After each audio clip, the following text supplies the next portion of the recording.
Sketch a graph of g of x equals the negative square root of x plus 2 as a transformation of the graph of f of x equals the square root of x.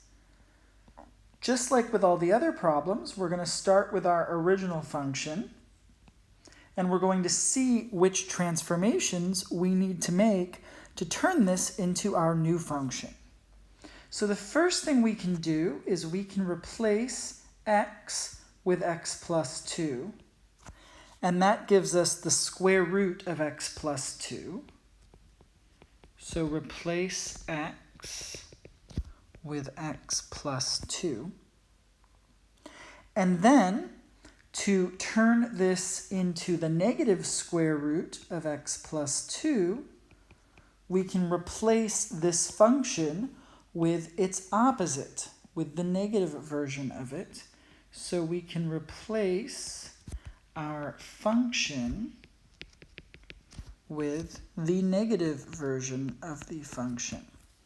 And that gives us the g of x that we want. G of x equals the negative square root of x plus 2.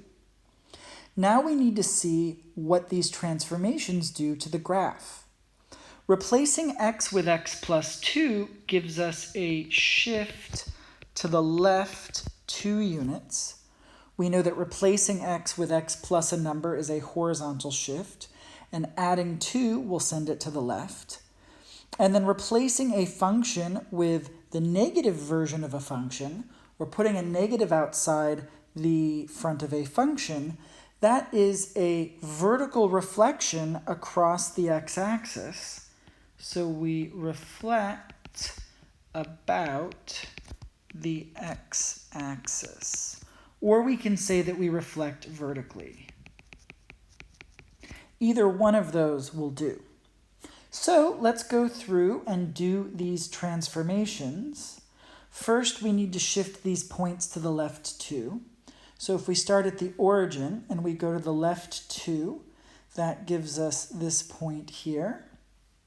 If we start at 1, 1 and we go to the left 2, that puts us right here. If we take the next point and shift it to the left 2, that puts us right here. And the fourth point, if we shift it to the left 2, that puts us here. So those are the points that we get after the first transformation. Then we have to reflect them vertically about the x-axis. So this point right here is 3 units above the x-axis. When we reflect it to the other side, it needs to go 3 units below the x-axis. That's going to put it right here. The next point is 2 units above the x-axis. If we reflect it to the other side, it's got to go 2 units below the x-axis. The next point is 1 unit above. Reflecting it puts it 1 unit below. And then this last point is on the x-axis. Reflecting it doesn't change it at all, so that keeps it right there. And once we've got all of these points, we can draw in the smooth curve that connects them.